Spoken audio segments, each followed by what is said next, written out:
the Sunday webinar. So today we have an excellent topic for this fireside chat on the sovereign age, how AI is unlocking 15% new capacity in Indian manufacturing. Now, in the race to make India a global manufacturing powerhouse, we have focused on bigger factories and faster machines.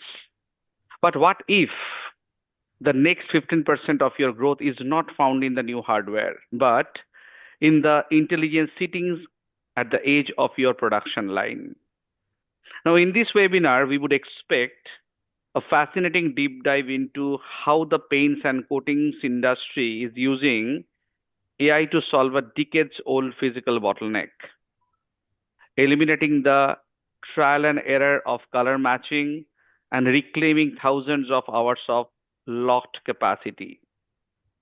Now, in this episode, we will explore the sovereign age, that is, why processing data at the source is the only way to guarantee safety and 100% data security and privacy. The 15% unlock, how a Schneider-led innovation turned a manual iterative process into a standardized digital superpower.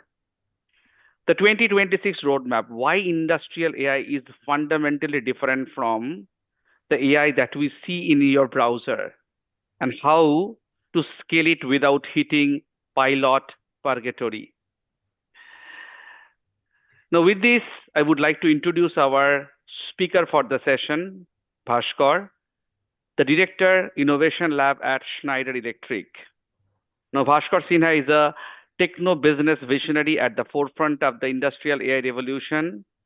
As the Director of the Innovation Lab at Schneider Electric, he bridges the gap between frontier technology and industrial scale, identifying the high-stakes opportunity that define the next generation of manufacturing.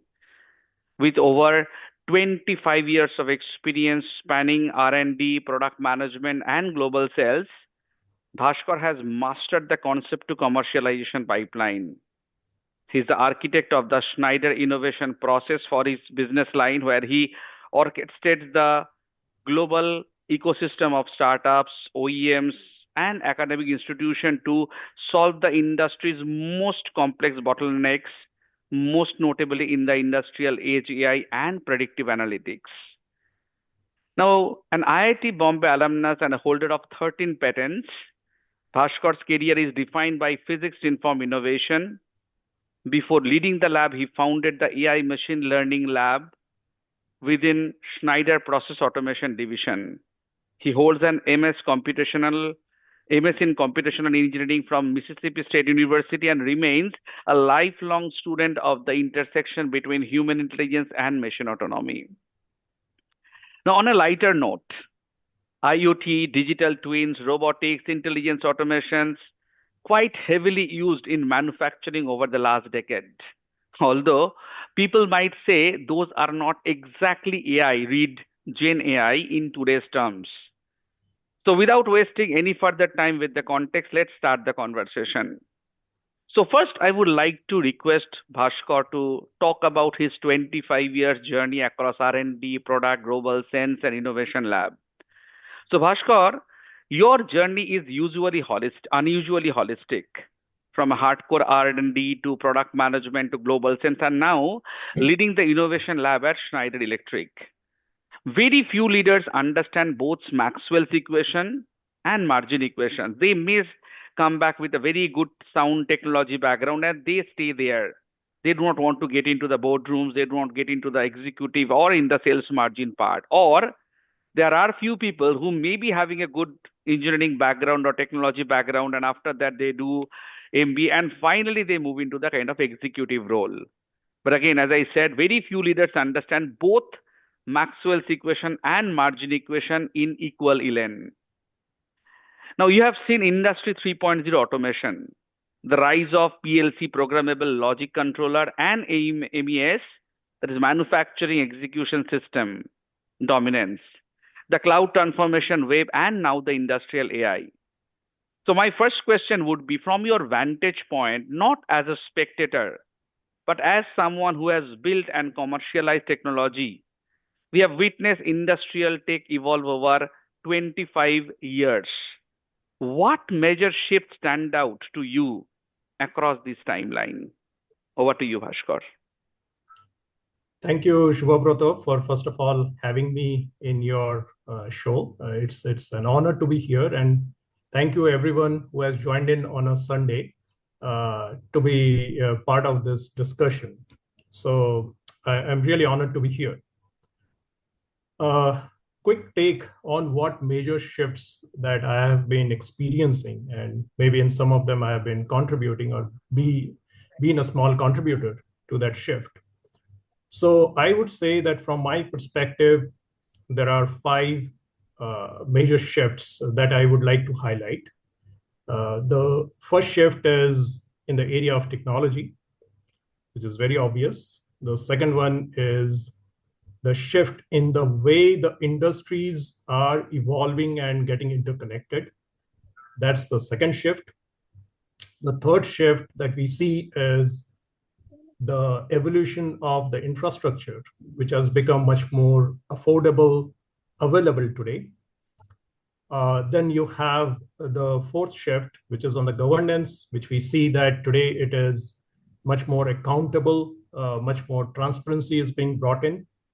And the fifth shift is on the society as we people, where we have moved from basic survival aspects to more aspirational aspects. So these are the five areas that I see are the shifts that I've seen over these years. Now, I want to jump into some of these areas where I have been passionate about and observing those shifts and contributing towards that shift. The first one is in the area of technology. So when I started my career, I was developing complex software in the area of CAD CAM simulation space. And we were creating softwares for industries such as aerospace and automotive and so on. At that time, I had the machine with 128 MB RAM. I started with 32 and then moved on to 128. It was great to have that. And if we compare it to today, in our pockets, we have more than 100 times that compute capacity. Okay. So in here, we had these large design models sitting on our desktop where we had to create these analysis and compute. And we had to develop our own paging algorithms to break the data and load it on that compute, do the compute and save it back to the disk and load the next data. It's quite unnatural to understand this in today's context, but we had to do that. I had to go an extra step to figure out that how the chip works. There's an L1 cache, L2 cache, and to speed up the compute, you have to see that how you write your code that it fits into the L1 cache so that it can run faster.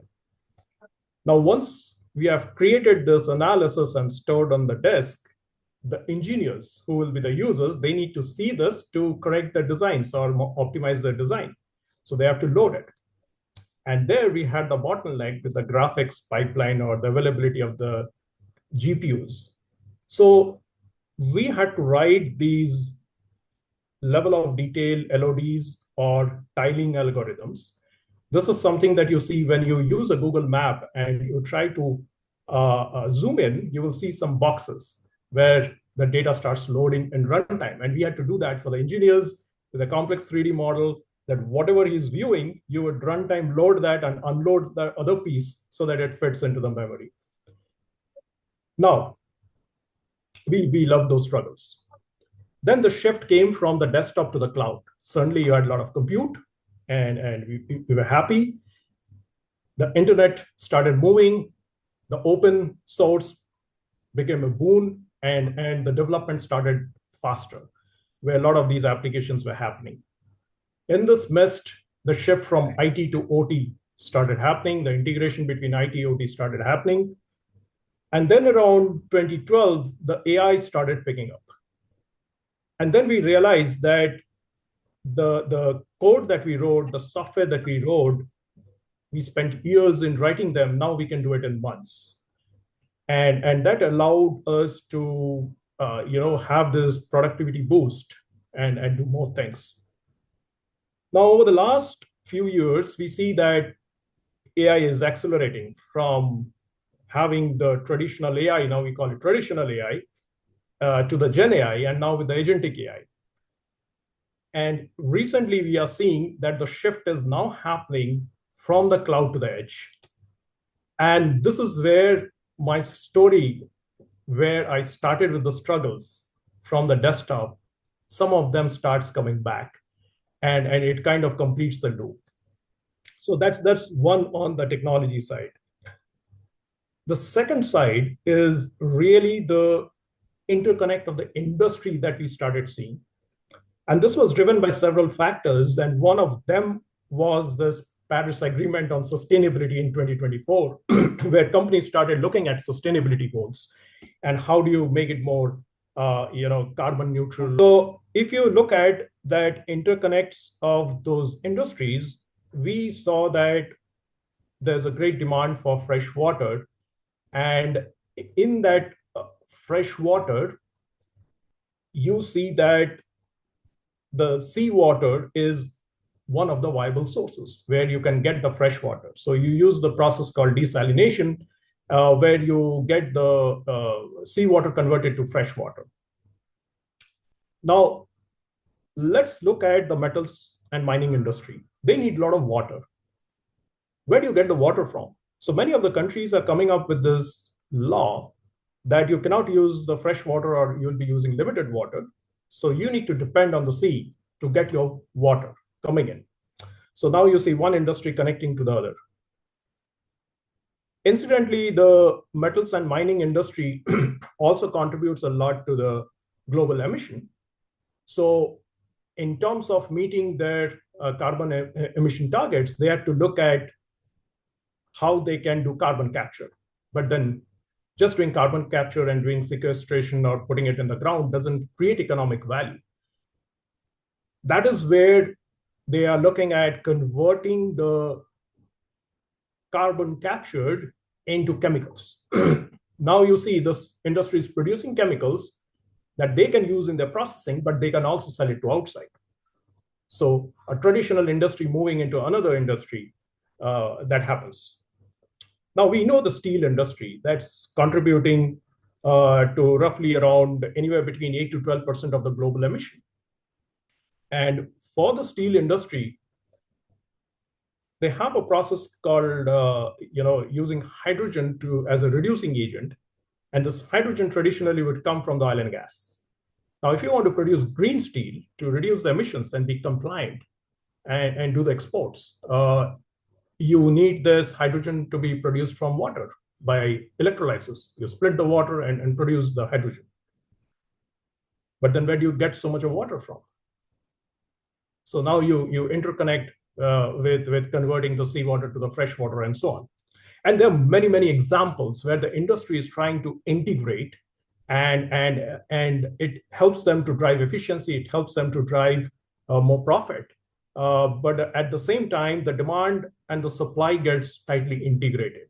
So this is another key thing that we saw happening in the industry, and that's accelerating the level of the innovation in the manufacturing. So if I come back as a summary, we see that the shifts are accelerating today. The move towards the edge is happening now. And the challenges that we faced at the beginning of our career, some of those challenges will come back and we have to address them again. And in 2026, the disruption is really shifting from the cloud-first AI to the edge-native AI, and the manufacturing will be the biggest beneficiary of this move. Thank you. Thank you so much.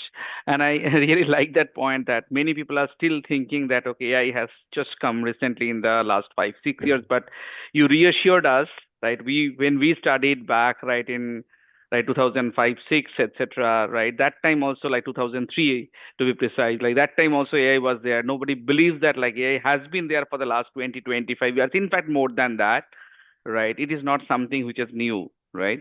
Good, excellent. Now moving on, right now, as you said, right, cloud.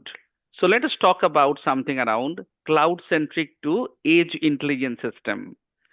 Now, for nearly a decade, the industrial narrative revolved around cloud dashboard, centralized analytics, and data lakes.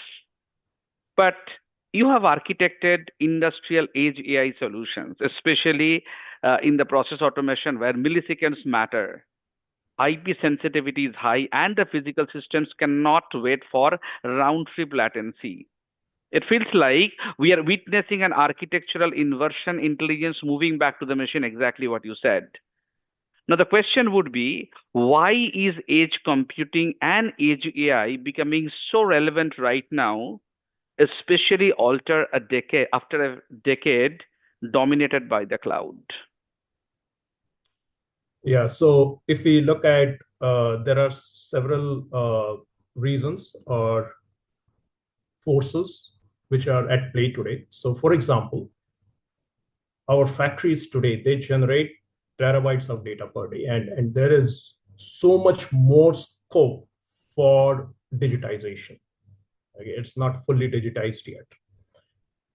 So the amount of data that is getting generated at the source is high, and processing and sending all that data to the cloud is not very viable approach. Okay, so that's one aspect that is there.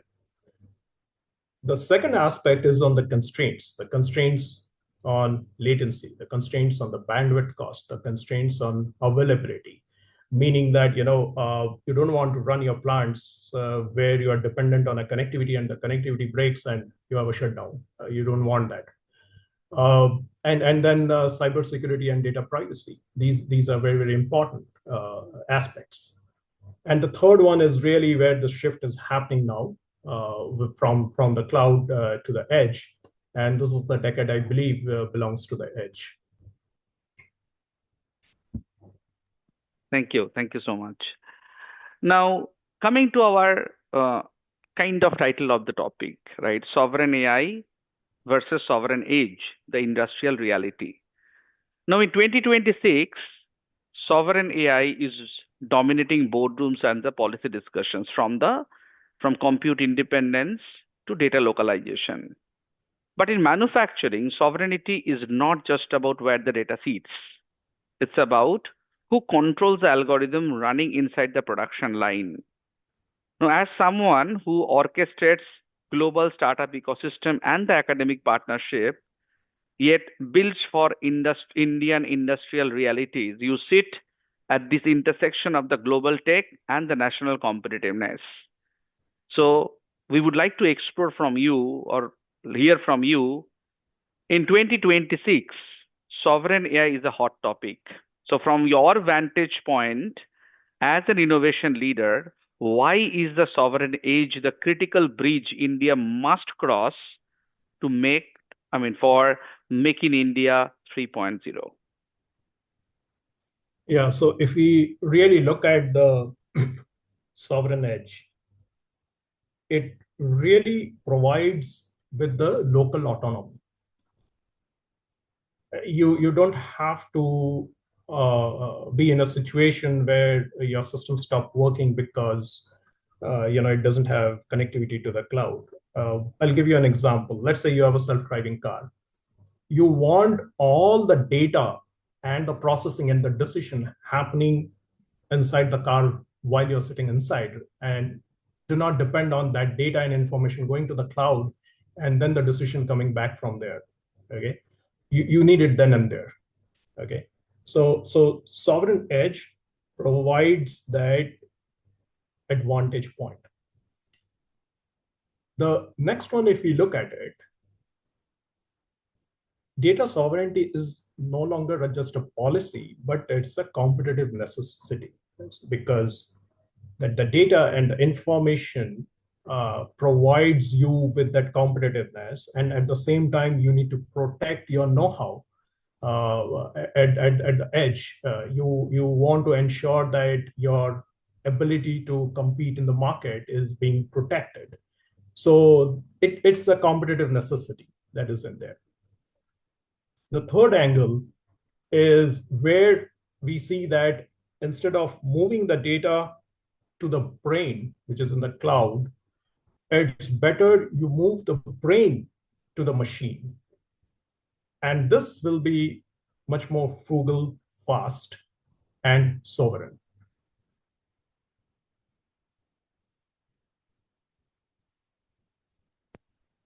Thank you. Now, coming to a very close to my heart area, that is the physics, right? Physics inform innovation versus the pure data AI. Now, you are an IIT Bombay alumnus trained in computational engineering and holding 13 parents, right? That we have learned from your introduction. Now, your work is rooted in simulation, first principles, and physics information modeling long before AI became fashionable, quote unquote. But the Silicon Valley often builds data first AI. They work with massive data set, probabilistic modeling, pattern recognition. But factories operate under thermodynamics, material science, and control theory constraint. Now, your background is in aerospace and computational engineering, and you hold multiple patents out there. How does this physics first mindset influence the way you build AI for the factory floor compared to the data first approach we often see in the Silicon Valley? Would you like to reflect some light around that? Yeah, sure. So if you see, data is essential. Without data, you can't do anything. But the domain and the physics, they shape the solutions in the areas that we operate in. So what we do is using first principle and physics-based and chemistry-based, we first build these models. You call it digital twin or operational twins. And these are the theoretical world. And then we mix this with the practical world by having the AI. So the AI piece does that adaptation of the theoretical world with the physical world or the real world, and that's how we use uh, the the physics and the AI hand in Absolutely. hand, Mhm. and this helps us to make sure that the AI behaves within the guardrails and much more predictability on the shop floor. Excellent. Now, coming to a little bit of the outcome, right, that we are getting out of this, all this innovation, etc. So 12 to 15% throughput breakthrough, age as necessity, not a choice. Now, you recently delivered a 12 to 15% of the throughput increase in paints and coatings by solving decades-old wet-to-dry bottleneck. Now, in heavy process industry, 12% is not an optimization. It's equivalent to a new plant capacity without a new capital expenditure. That kind of gain does not come from a dashboard. It comes from the intervention of the at the control layer. So what was the moment you realized that AI at the edge was the only viable path to solving these decades-old problem? Yeah, I mean, it's an interesting problem. We started working with the paints and coatings industry, and by the way, we work with many other industries and use the same approach. So the first thing that we do is to immerse ourselves within the industry and their problems, and we spend time on the shop floor. And what we realized is that this industry is facing a challenge of lack of visibility in their operations and lack of predictability in their operations.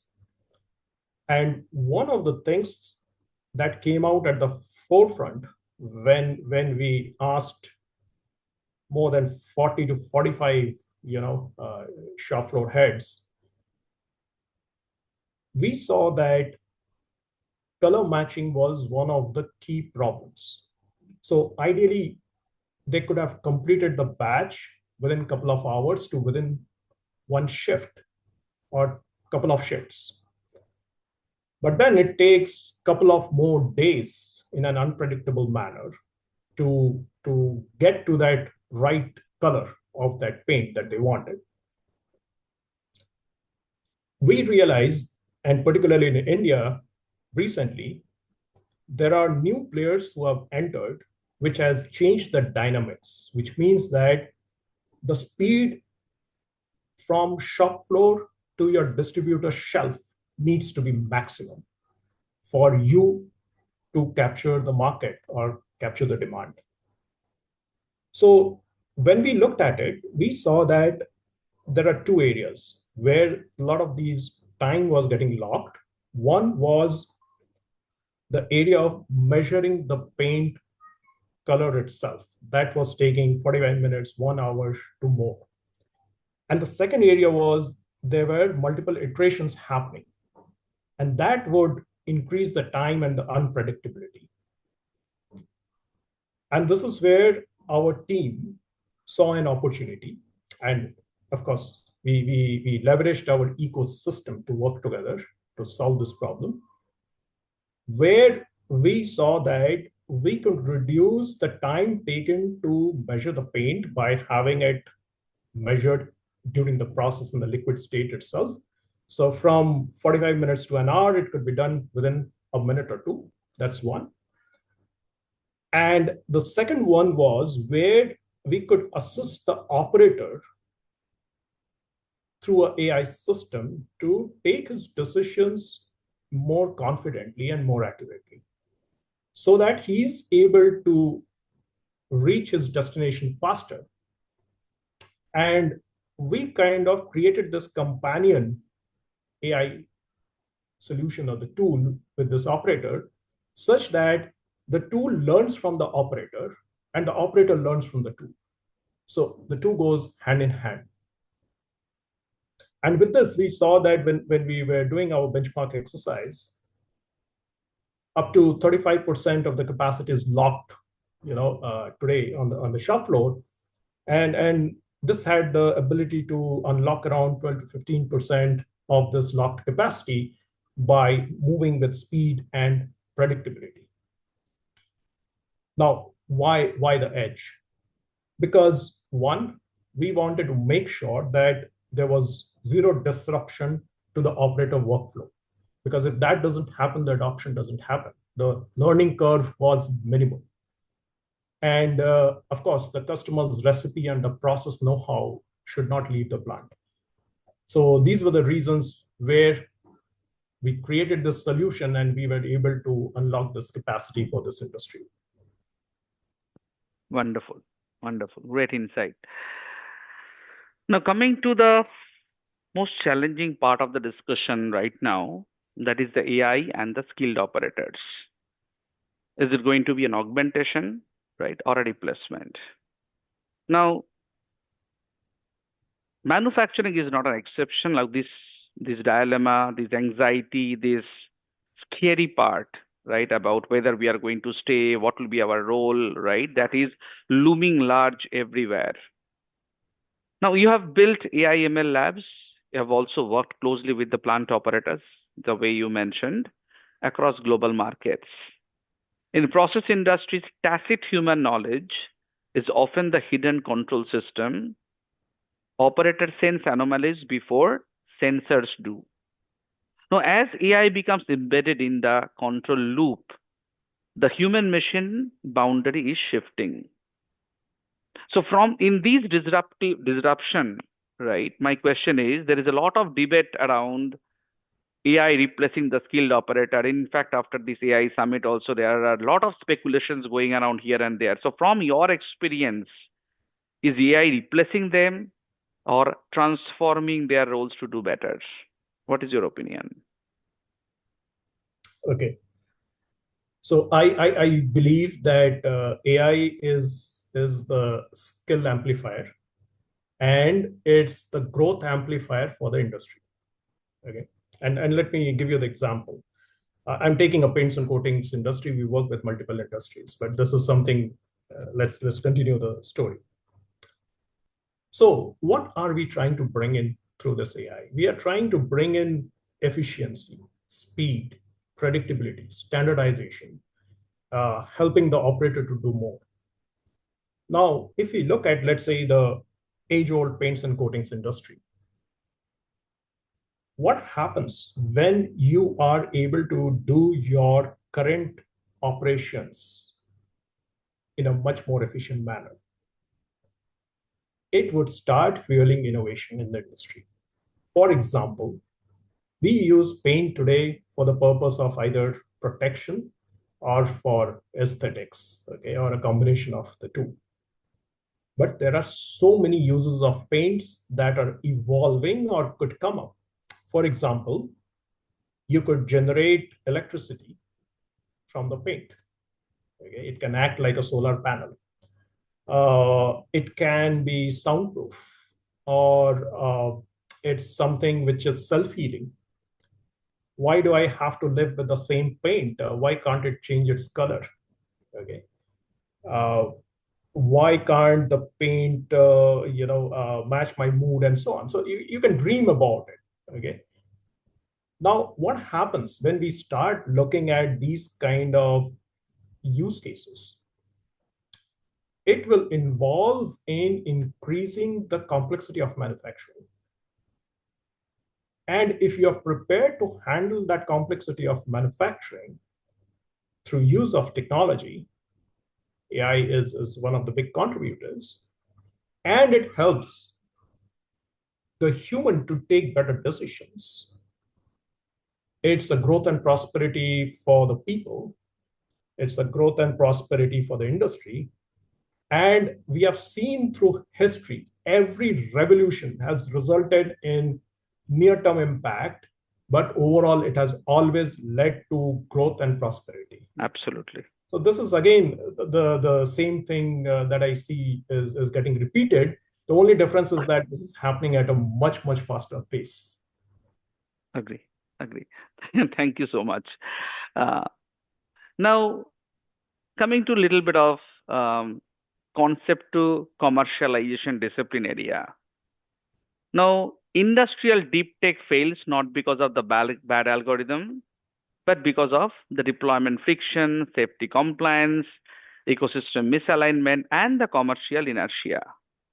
Now, you architected the innovation process for your business line at the Schneider Electric, effectively institutionalizing how ideas move from lab to revenue, and that's a rare combination.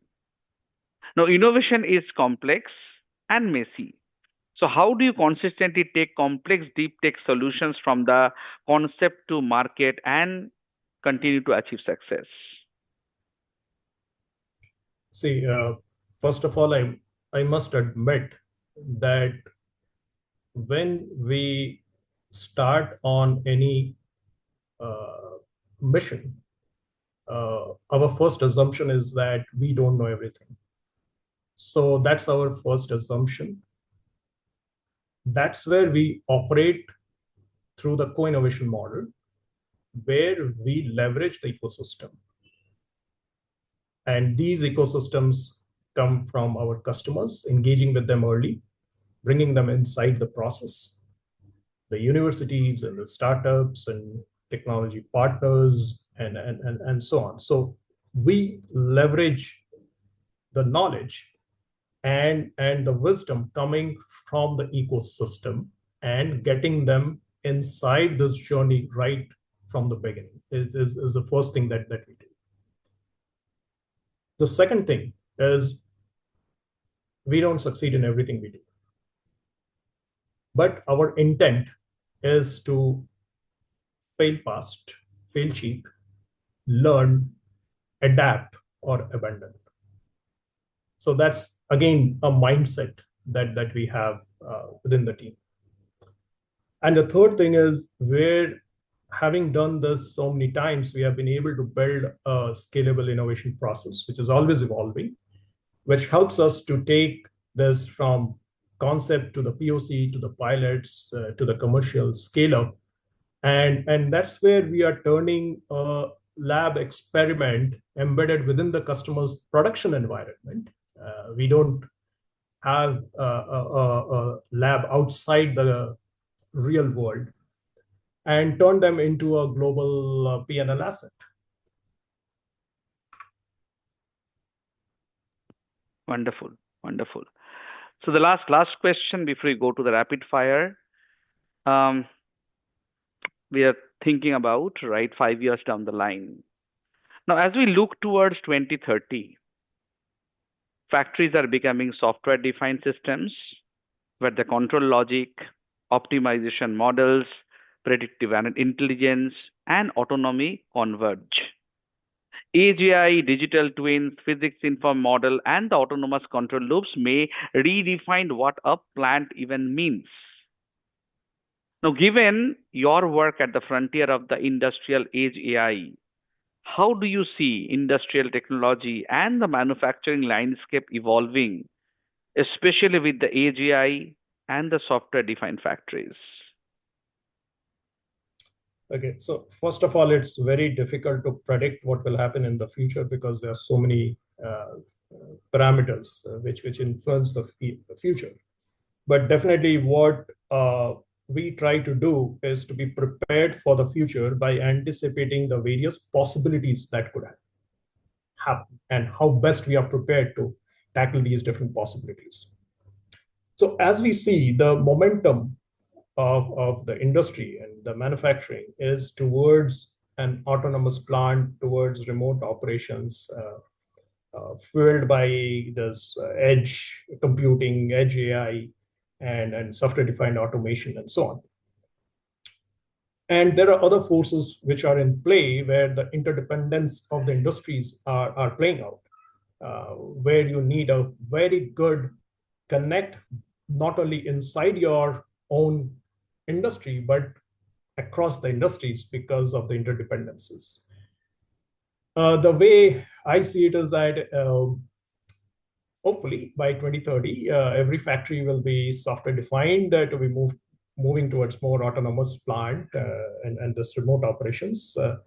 We will be creating more complex products which helps to serve the end users with more value, get more better experiences, better life. The machines will have this native edge AI, which will make them self-diagnosing and self-optimizing, and people will be working with the machines in a more like a companion mode, helping each other evolve and do better and better. People will be able to make faster, bolder decisions. And particularly, the way I see it is that India will leapfrog because of our constraints. Our constraints on cost, energy, availability of the bandwidth. This will force us to innovate differently. Because for us, we always look at the cost. And the next global manufacturing giants that we are already seeing those coming up, they are more digital first and sovereign first. So this is already happening as I speak. Thank you so much. Thank you so much, Bhaskar, for this great insight. So, a very interesting round coming up. That's called rapid fire round. So, first question: if you had to choose one, physics-informed AI or pure data AI, which will dominate industrial manufacturing by 2030? Well, I will always go with physics based AI or context based AI. Otherwise, it's garbage in, garbage out. Thank you. The next one, cloud first or edge first for the mission critical factories. What is your instinctive answer? It's edge first for mission critical. Okay. One industrial myth about AI that you wish would disappear immediately. AI will take away my job. Okay. Thanks for the reassurance that we are not going anywhere. What matters more for the industrial innovation? Patents or commercial adoption? It's actually both. Mhm. Okay. And the last one, in one sentence, what is the biggest risk India faces if it ignores the sovereign age opportunity? If we look at the Niti Aayog report Hmm. and the next 10 years forecast, where India would move from 6 trillion economy to 8 trillion economy, the balance is projected to be coming from AI. And if we don't have the sovereign AI, we will lose out in that opportunity, and we will be under digital colonization instead of physical colonization. Wonderful, wonderful. Thank you so much, Bhaskar. Can't thank you enough for this insight sharing. And I'll open it up for the audience. If anyone would like to have some questions for Bhaskar, feel free to ask. Anyone? Yeah, good morning. Naresh Padia here. Hello, Ranesh. Hello, sir. It was very insightful. And I would like to, you were saying of 15% in paints and coatings. Mhm. So I am into paints and coatings from last 20 years. Mhm. So yes, I agree. It's a very painful area in having tinting. So I had few things in that. Yes, it is always a bottleneck in looks like a bottleneck, but the cost involving in automation is very high. So that is one concern. When manpower and when you see cost, so it is like it is almost 4 or 5 times, and ROI comes more than 7 to 10 years. How you are facing this, like seeing this, how you can bring it down. Second, it has also a limitation. Most of the metallic paints are not tinted in that way. So what is the technology you are bringing, and how cost optimization you are bringing it down? Yeah, great question, Naresh. So let me take the first part, the cost part. So we know that whenever there's a new technology that comes up, there's a cost curve that is in there. So the new technology introduction results in higher cost because it's unoptimized. But as the industry uses it and accepts it, the demand and supply brings down the cost. So definitely, I see a huge cost optimization opportunity into the future as the technologies become more mature, and this is true with any technology that is in there. The second part to your question is, yes, it's an evolution that is happening, and I gave one example of paints. It's true with every industry that we are working on, and there's definitely a roadmap.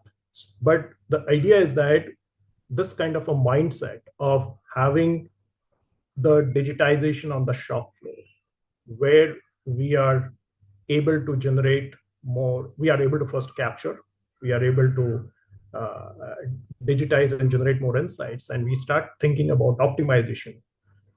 That's the mindset that this brings in, and as we progress over the years, this will become the main backbone or the way of operating, and that's the direction that we are looking at.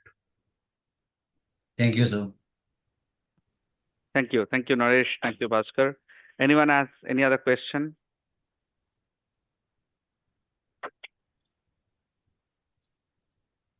Hi, Bhaskar. Hi, Shubha. This is Ranan. What a lovely session. Thank you so much, Bhaskar. I think it's always so meaningful to hear from someone who has got their hands dirty over a period of time and share the experience. Amazing time. I just want to kind of rebounce one of the ideas with you. Is like I'm part of the energy industry, and as you can understand that it's a large scale industry, so there are like various different business groups. And today, in the name of AI, there is a chaos. So every business wants to jump into the fact that they are implementing something using Yeah. AI. every development group who is very happy to kind of show into their resume that they are doing something in AI. And there now is a huge debate between the architecture group, between the business group and the development groups. Is like, should we democratize it or should we centralize? Because both have pros and cons. So would love to hear from you that how you're managing that balance or what you are seeing working better. Okay, wonderful question. So I can share some insights that we have experienced. There was an attempt to make it centralized. In areas it worked, in areas it didn't work. So where centralization works is where it is for your internal use. Like you want to increase your R&D efficiency, you want to increase your financing, you want to increase your HR operations, you want to increase your sales productivity, right? So that is where you can work through a central kind of a means to roll it out within your organization, because most of the things are known from the requirements, from the user experience, and you will be able to figure out what are some of the bottlenecks. I'll give you one example. One of the cases where the central AI bot was rolled out, and we figured out that the end user did not use it. And when the face-to-face conversation happened, it was figured out the end user feared that he would lose the job. But the reason why this was being implemented is that there's humongous opportunity where you have a 2x, 3x growth, and that growth cannot come by just adding people, because there are not enough people. And that was the reason why this was being done. So through that communication, these things are getting resolved. Now that's the internal part. But when we have the line of businesses where they go deep inside the customers and the domain, the central doesn't work, because here you have to be on the field. You have to be inside the customer, and each line of business, they are looking at different sets of markets, different customers, different behaviors, and they're prominent in certain geographies compared to the other line of business. That's where central doesn't work, because this is where it has to be more democratized, that each one of them takes care of their own AI needs, and they do the job, leveraging what's available centrally. And the same concept can be extended at the national level itself, because you can look at the same thing. There are places where you can leverage things which comes more from outside of central, and there are certain things which you have to build it inside. But in all this, the starting point has to be, what problems I'm facing today? Forget about technology. This is where we start. Where is this industry locked today? Identifying that. Second, how much is the value locked? Is it worth solving? And third, we look at how best we can solve it. That's the place where AI may creep in, may not creep in. So unless we have that mindset, we are going to waste a lot of dollars or a lot of efforts in just trying to fit AI to any damn thing. Well, makes perfect sense. Thank you so much. I think, yes, that's always the dilemma between where we democratize and when not. And as you really highlighted the fact that, like, when it's deep inside the business, it's better to kind of decentralize things and give it to them because they have their own purpose to solve. Thank you so much. Thanks, Bhaskar. Thank you, Ranan. Thank you. I see. Oh, no, not that's a question. Anyone else?